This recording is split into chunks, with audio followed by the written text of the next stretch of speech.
Bismillahirrahmanirrahim. Assalamualaikum warahmatullahi wabarakatuh.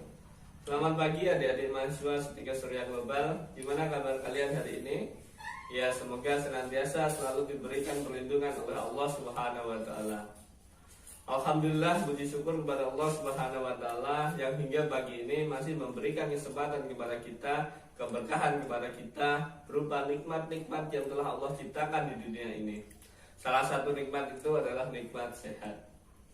Nikmat sehat saat ini di masa pandemi seperti saat ini merupakan salah satu nikmat yang sangat dicari-cari oleh sebagian orang atau semua orang mencari nikmat sehat ini.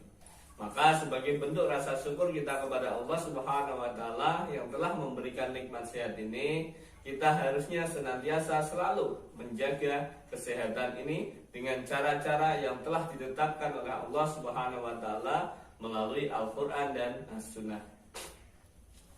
Maka sebagai seorang muslim, patutnya kita tidak mudah tergiur atau tergoda dengan iklan-iklan yang ada yang menawarkan produk-produk berupa suplemen atau bahan-bahan kimia lainnya untuk membantu kesehatan tubuh. Karena apa? Karena Allah sudah menyediakan apa yang kita butuhkan di lingkungan sekitar kita, menumbuhkan apa-apa yang telah Allah ciptakan berupa tumbuh-tumbuhan yang bisa bermanfaat untuk tubuh kita. Baik adik-adik mahasiswa, tentunya Allah menciptakan tumbuh-tumbuhan di dunia ini untuk kita gunakan memenuhi kebutuhan kita sehingga kita bisa senantiasa sehat, kembali ke fitrah Allah yaitu sehat dan seimbang, sehingga kita bisa menjalankan aktivitas ibadah kepada Allah dengan sebaik-baiknya ibadah. Baik adik-adik mahasiswa, insya Allah hari ini kita akan belajar tentang herbal yang telah Allah ciptakan di dunia ini, yang ada di lingkungan sekitar kita, yang bermanfaat untuk menjaga kesehatan tubuh kita. Tentunya sebelum itu kita harus tahu dulu terkait tentang herbal. Jadi di dalam herbal itu ada 3 tingkatan. Ya, ada 3 tingkatan. Yang pertama adalah golongan jamu. Kemudian yang kedua adalah herbal tersertifikasi. Kemudian yang ketiga adalah fitofarmaka. Apa bedanya? Yang pertama adalah jamu. Jamu merupakan salah satu obat tradisional warisan leluhur kita dulu, ya, yang sudah terbukti secara empiris. Artinya adalah sudah terbukti secara turun-temurun berdasar pengalaman, tetapi belum terbukti secara ilmiah atau uji praklinis. Kemudian yang kedua adalah herbal terstandar, yaitu herbal yang sudah terbukti secara ilmiah melalui tahapan praklinis, yaitu melalui hewan uji. Kemudian yang ketiga adalah fitofarmaka, yaitu golongan herbal yang sudah terbukti secara ilmiah, baik uji praklinis ataupun klinis. Artinya adalah baik sudah diuji melalui laboratorium, melalui hewan uji, dan juga melalui manusia. Ini perbedaannya. Nah, maka sebagai seorang muslim harusnya kita memahami betul terkait penciptaan Allah Subhanahu wa taala.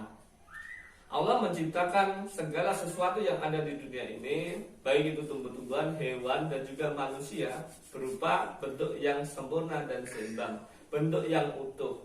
Maka kita janganlah memisahkan satu unsur dengan unsur lainnya. Contoh adalah manusia. Allah menciptakan manusia utuh berupa jasad, kemudian nafas, dan juga ruh. Tidak bisa terpisahkan. Begitu juga Allah menciptakan tumbuh-tumbuhan. Di dalam tumbuh-tumbuhan itu ada beberapa jenis bagian-bagian yang mempunyai zat-zat aktif yang bermanfaat untuk kesehatan. Contohnya adalah jahe. Allah menciptakan jahe bukan hanya berupa isinya jahe saja, tetapi di dalam jahe ini ada kulitnya, ya. Kemudian ada serat-seratnya dan ada dagingnya. Jahe juga punya daun. Nah, maka sebagai seorang muslim yang berparadigma holistik, memandang seluruhnya, maka kita harus menggunakan semua apa-apa yang ada di dalam jahe ini. Baik, adik-adik mahasiswa, hari ini kita akan sedikit mengupas tentang herbal-herbal yang tumbuh di sekitar kita, yang sering kita jumpai dan sering kita konsumsi. Ya, di sini di sekitar saya ada jahe, kemudian ada ini jahe juga, ada lengkuas atau laos, kemudian ada kunir atau kunyit, kemudian ini ada juga daun sirih, ya. Kemudian ada ini serai, dan ini jeruk nipis atau lemon Jawa. Baik, kita akan kupas satu persatu manfaat dari herbal-herbal ini. Yang pertama adalah jahe. Jahe ini merupakan salah satu jenis rempah atau rimpang-rimpangan yang sangat banyak sekali manfaatnya untuk kesehatan tubuh. Atau banyak orang mengenal jahe ini sebagai sebuah the king of rempah, karena dia raja dari rempah yang mempunyai manfaat luar biasa bagi tubuh kita. Di dalam Al-Quran juga disebutkan jahe ini sebagai salah satu minuman dari surga. Masya Allah sekali ya. Di dalam jahe ini mengandung beberapa senyawa kimia aktif, yaitu diantaranya adalah mengandung minyak atsiri, kemudian ada flavonoid dan juga polifenol.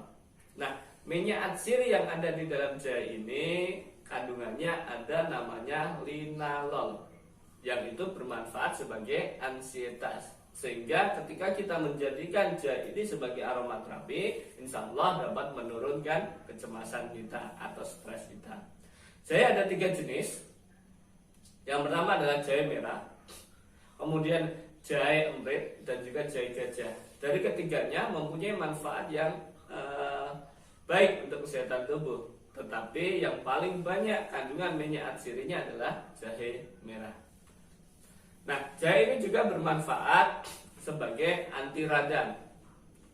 Kemudian juga menstimulus terjadinya regenerasi sel-sel kulit sehingga dapat menghambat penuaan dini. Kemudian juga bermanfaat untuk masalah-masalah pernafasan seperti batuk, kemudian melegakan tenggorokan, mengeluarkan dahak gitu ya.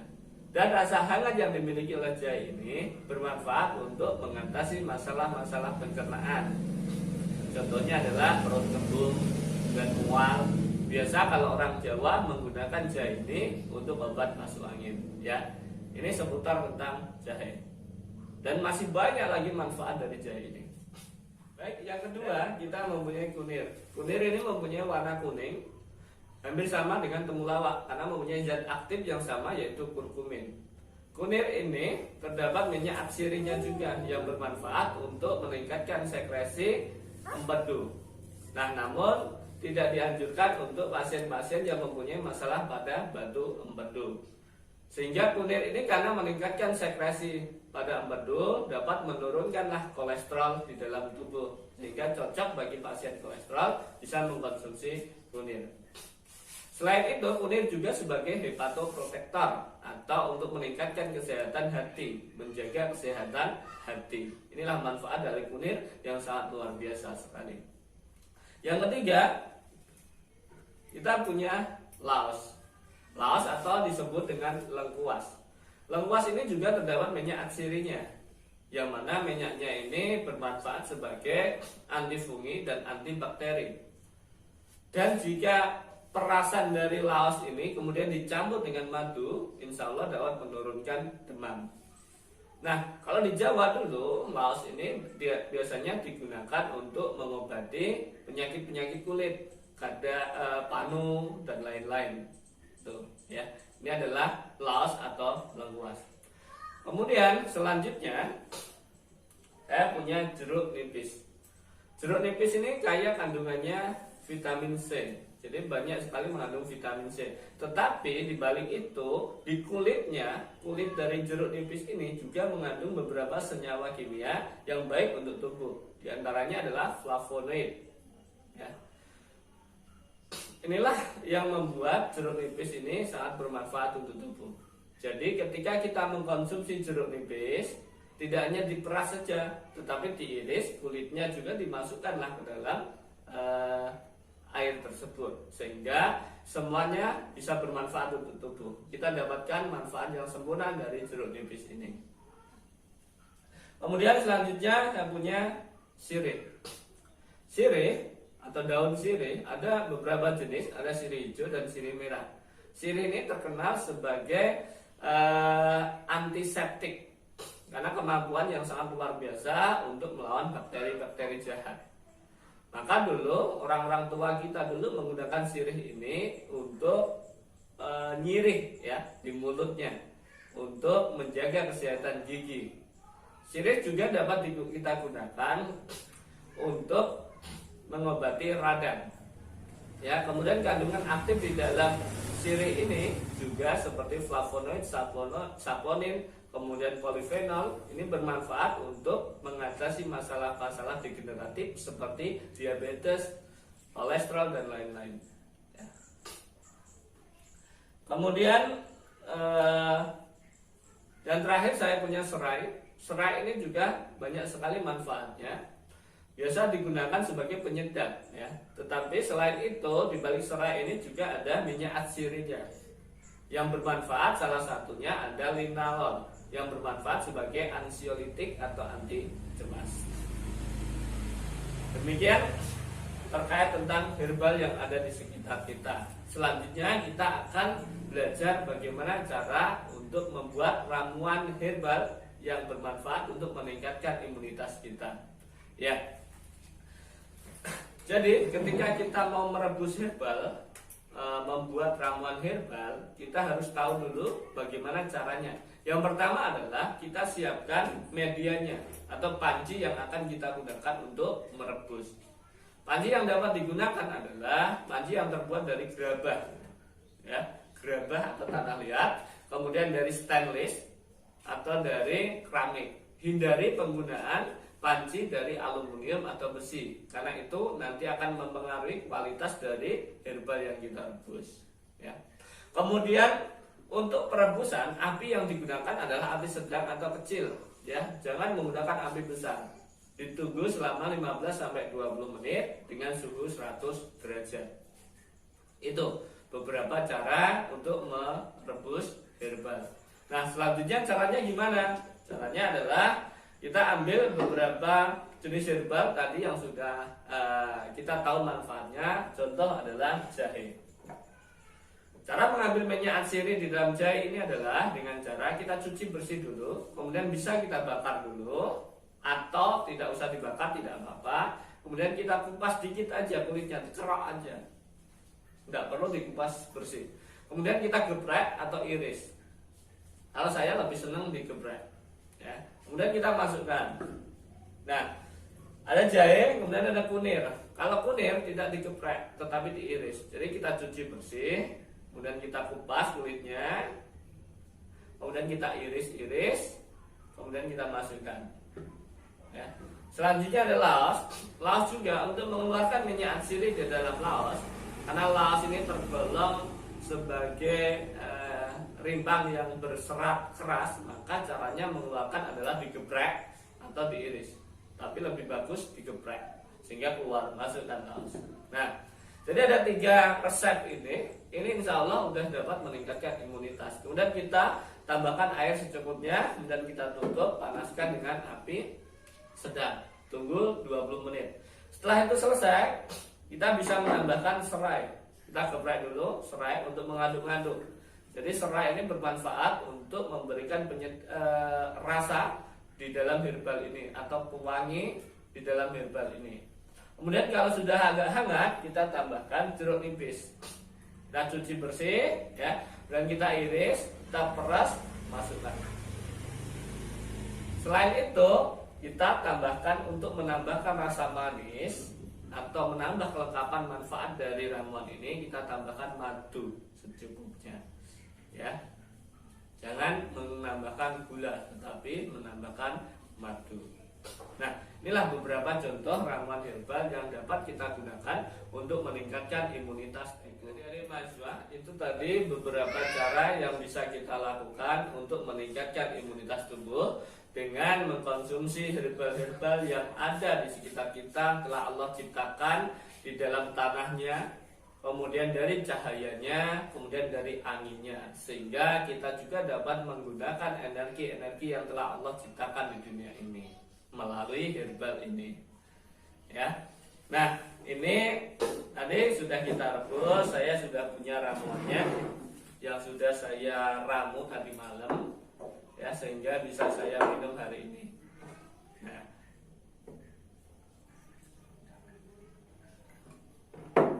oke.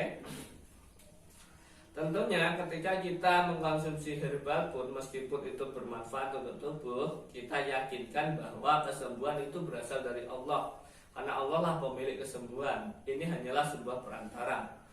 Karena wa iza maritu fahuwa yasfi. Itulah yang harus kita yakini. Nah, sebelum mengkonsumsi herbal ini, kita serahkan semuanya kepada Allah dan berdoalah. Bismillahirrahmanirrahim. Allahumma rabbana asibil ba'sa isfi anta safi la sifa illa sifauka sifa'an la yughadiru saqama. Rasanya luar biasa sekali. Ya. Demikian adik-adik mahasiswa terkait tentang ramu-ramuan yang sudah kita pelajari hari ini. Silakan nanti untuk dipraktekkan di rumah, dipraktekkan untuk diri sendiri dan juga untuk keluarganya. Ya, semoga bermanfaat apa yang saya berikan ini. Semoga bisa menambah wawasan kita terkait tentang ilmunya Allah. Demikian, kurang lebihnya mohon maaf. Billahi taufik wal hidayah. Wassalamualaikum warahmatullahi wabarakatuh.